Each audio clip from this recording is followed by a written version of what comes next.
ಸಮರವು. ಇಂತಹ ಲಾವಣ್ಯವನ್ನು ನೋಡಿದ ನಾನೇ ಧನ್ಯ. ಅಂತ ನಮ್ಮ ದಾನವನಿಗೆ ತಾಕತ್ತೆ ಇವರನ್ನು ಮಾತನಾಡಿಸುವ ಎಲ್ಲ ಈ ಲಾವಣ್ಯಕ್ಕೆ ಯಾರು ಒಬ್ಬ ಈ ಕಾರಣವೆಲ್ಲ ಮಾತನಾಡ ಎಲ್ಲ ಸುಂದರಿ ನಿನಗೆ ಮಾತನಾಡಲು ಬರುವುದಿಲ್ಲವೇ? ಇಲ್ಲಿ ಋತ ದಂತಿ ಸಿಂಹ ಇಂತಹದಲ್ಲಿ ಪೂರೈಕ ಸುಂದರಿಯಾದ ನೀನು ಈ ಕೋರೆಂದು ಯಾರು ನೀನು ಮಾತನಾಡುವ ಇಲ್ಲ? ಹೇ, ನಾನು ಯಾರಾದರೇನು? ನನಗೊಳವೆ ನಿನಗೇಕೆ? ನನ್ನ ಸ್ಥಳವೇ ಇದು. ನಿನಗೇಕೆ ನನ್ನ ಸಂಕಟ ಮಾತು? ಒಂಟಿಯಾದರೆ ನನ್ನ ಹೀಗೆ ಬಂದು ಮಾತನಾಡಿಸುವುದು ಮಹಾದೋಷ. ಮೊದಲನೆಯಿಂದ ದಯವಿಟ್ಟು ತಪ್ಪು ತಿಳಿಯಬೇಡ.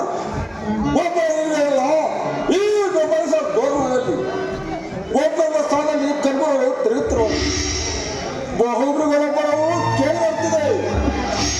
ಆದ್ದರಿಂದ ನಾನು ಕೇಳಿದೆ, ಇದರಲ್ಲಿ ದೋಷವನ್ನು ಬಂತು. ನಿನಗೇಕೋ ನನ್ನ ಮೇಲೆ ಬಹಳ ಕರುಣಿದ್ದಂತೆ ಕಾಣುತ್ತಿದೆ.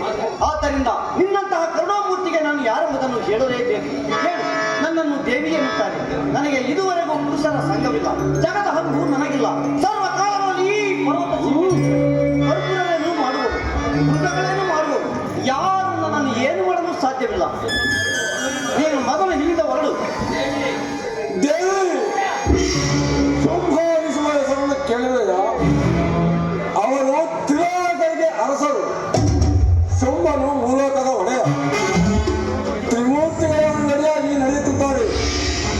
ಸುರದಿ ಪಾಲಕರಂತೂ ಇಡೀ ಸೃಷ್ಟಿಯೇ ಅವನ ಆಜ್ಞೆಯನ್ನು ಪಾಲಿಸುತ್ತಿದೆ. ಅವನು ಯಾರಾದರೇನು? ನನ್ನ ಮುಂದೇಕೆ ಅವನ ವಿಚಾರ? ಅವರಿವರ ವರ್ಣನ್ನು ನನ್ನ ಮುಂದೇಕೆ ಬಗಳುವೆ? ನೀನು ಸುಮ್ಮನೆ ಇಲ್ಲಿಂದ ಹೊರಡುವೆಯೋ ಅಥವಾ ನಾನೇ ಹೊರಡಿಸಬೇಕು? ಬಲ ದೇವಿ, ವ್ಯಕ್ತಿಯ ಮಾತಿನ ಚಮತ್ಕಾರಕ್ಕೆ ನೀನು ಏನೆಂದರೂ ನಾನು ಸಹಿಸಿಕೊಳ್ತೇನೆ. ಆದರೆ ನಾನು ಬಂದ ಕಾರಣವನ್ನು ಹೇಳ್ತೇನೆ, ಕೇಳು. ಈ ಜಗತ್ತಿಗೆ ತಂದಂತೆ ಕಂಗೊಳಿಸುವ ರಾಜಾದಿ ರಾಜ ಸಿಂಹಾಸನವನ್ನು ವಿವಾಹವಾಗು ಎಂದು ಹೇಳಲು ಬಂದಿದೆ. ಅಂತಹ ಮಹಾವೈಭವದ ಸಿಂಹಾಸನದ ನೀನು ರಾಣಿ ಯಾರೇ? ಈ ಎಲ್ಲ ಸಕಲ ಸಕಲ ಸುಖ ಸಂಭವವು ನಿನ್ನದೇ ಆಗುವುದು. ನೀನು ಮನಸ್ಸು ಮಾಡಿ ನೋಡಬಹುದು. ಫಲಾದೂತನೆ, ಮೆಚ್ಚಿದ ನಿಮ್ಮ ಶುಂಭಸುರನ ಸೌರ್ಯ ಸಾಹಸಗಳನ್ನು. ಎಂತಹ ವೀರ ಸುಂದರ ಸುಕುಮಾರ ಹಬ್ಬ! ಅಂತಹ